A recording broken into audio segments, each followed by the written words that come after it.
बिस्मिल्लाहिर्रहमानिर्रहीम। अस्सलाम वालेकुम व्यूवर्स, मैं हूं कोकब।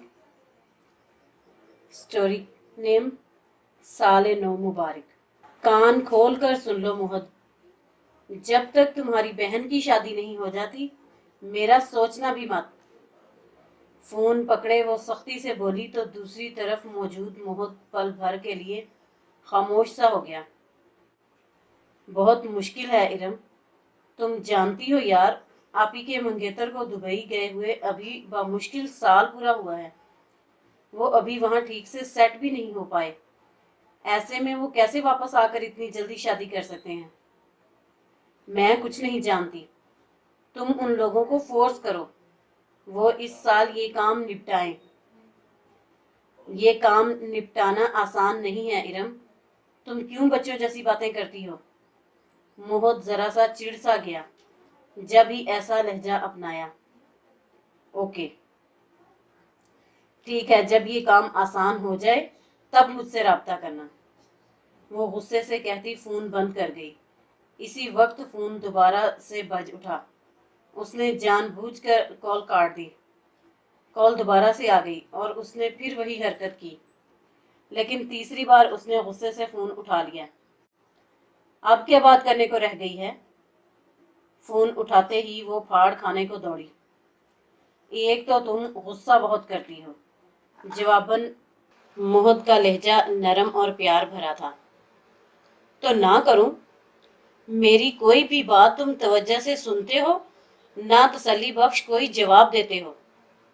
वो अब भी भड़की हुई थी। तुम्हें तवज्जो से सुनने के लिए ही तो फोन करता हूं यार। वो अब भी नरम ही था। तो फिर आराम से अपनी बहन की शादी का कुछ करो। उसका अंदाज दो टोक था। यार समझ में नहीं आता, तुम्हें आखिर समीना आपी से प्रॉब्लम क्या है। क्या ये काफी नहीं, मैं अपने घर में किसी दूसरे की मुदाखलत बर्दाश्त नहीं कर सकती। समीना आपी कोई दूसरा नहीं, मेरी बहन है और तुम्हारी फुफोजाद भी। अब की बार उसका लहजा जरा सा नाराजी लिए हुए था। जो भी हो, मैं चाहती हूँ मैं जब भी तुम्हारे घर दुल्हन बनकर आऊं तुम्हारे सर पर किसी दूसरे का बोझ ना हो। ऐसे तो मेरी माँ भी हैं। वो जरा सा तुर्श हुआ। आई नो, लेकिन मैं ये भी जानती हूँ फुफो कभी कभार तुम्हारी तरफ टिकती हैं। उनका ज्यादा झुकाव सऊद भाई की तरफ है और वो महीने के 20 दिन उधर ही गुजारती हैं। उसके पास हर बात का जवाब मौजूद था। मोहद गहरी सांस लेकर रह गया। एक बात कहूं इरम, तुम सेल्फिश होती जा रही हो। तुम जो भी कहो, मैं अपने जाती घर में तुम्हारे और अपने सिवा किसी को बर्दाश्त नहीं कर सकती। और प्लीज फुफो से बात करो और अपने चचा जाद को जल्दी वापस बुलाओ। बेहतर है ये काम जल्दी हो जाए। वो खुद गर्ज थी, इसीलिए वो किसी की परवाह नहीं करती थी।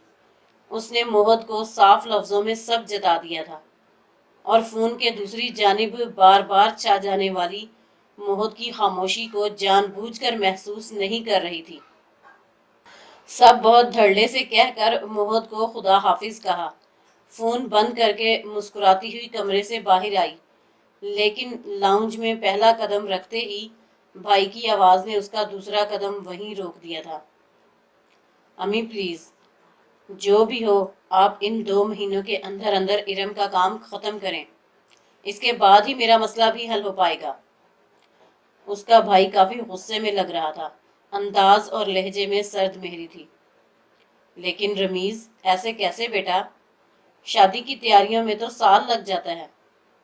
कोई साल वगैरह नहीं लगता अम्मी, बंदे के पास पैसा हो तो 2 दिन में भी शादी की तैयारी हो जाती है। उसके भाई का अंदाज स्पाट और लहजा दो टोक था। वो उसका भाई था तो बोलचाल भी ऐसी ही रखता था। उसका दिल जैसे किसी ने मुट्ठी में ले लिया। फिर भी रमीज, तुम्हारी फुफ्फो बात करें तो और बात है, हम अपने मुंह से कहते अच्छे लगते हैं भला। माँ बेचारी समझा ही सकती थी।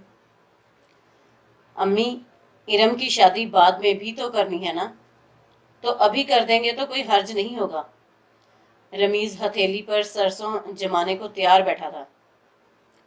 کیسی بات کر رہے ہو بیٹا؟ ہم نے منگنی کے وقت تو ان لوگوں کو شادی کے لیے 1.5-2 سال کا وقت دیا تھا۔ اب تیاری ہو گئی تو بات ختم۔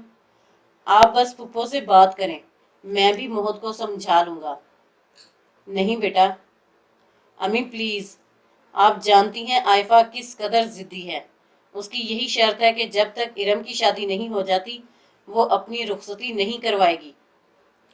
رمیز نے ہاتھ اٹھا کر ماں کو اصل بات بتائی۔ ارم کی آنکھیں بھر آئیں، دل تھا کہ ڈوبا ہی جا رہا تھا۔ اسے آخر پرابلم کیا ہے میری بچی سے؟ ماں کا لہجہ ترش ہوا، بیٹے کے ماتھے پر سلوٹیں سج گئیں۔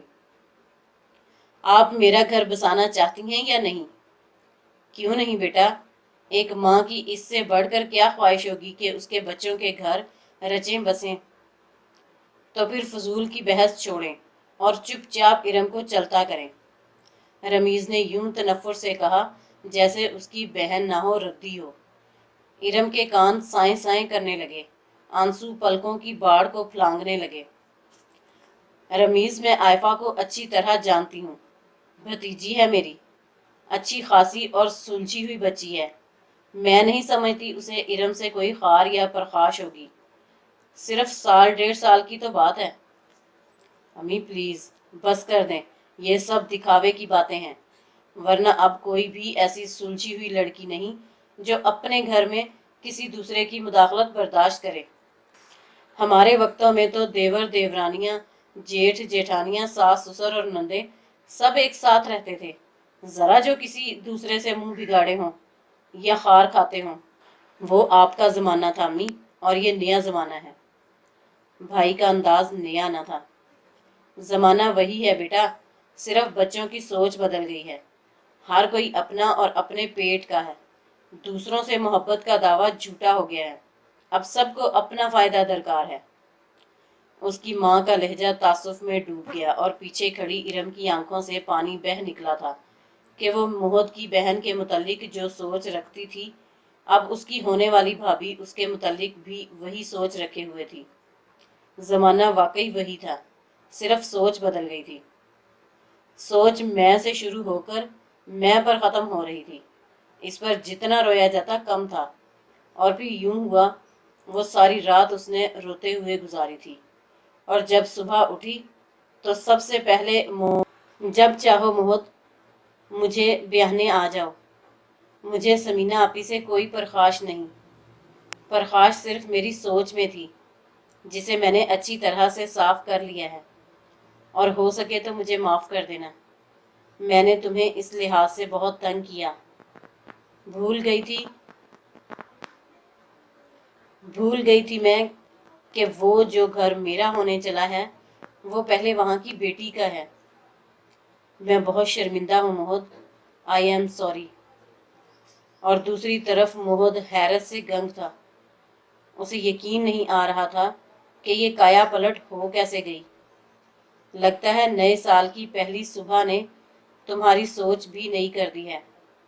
وہ ذرا سا مسکرایا کہ ایک دم سے ہلکا پھلکا ہو گیا تھا۔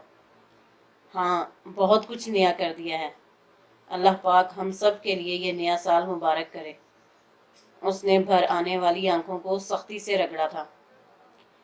آمین۔ موہت نے صدقے دل سے آمین کہا تو وہ اندر تک سرشار ہو گئی، لبوں پر آپوں آپ نرم سی مسکان آن ٹھہری۔ ڈیئر ویورز، اگر آپ کو ہماری ویڈیوز اچھی لگتی ہیں تو ہمارا چینل سبسکرائب کیجئے اور بیل آئیکن دبانا مت بھولیے گا۔ اپنا اور اپنے پیاروں کا بہت خیال رکھیے۔ اللہ حافظ۔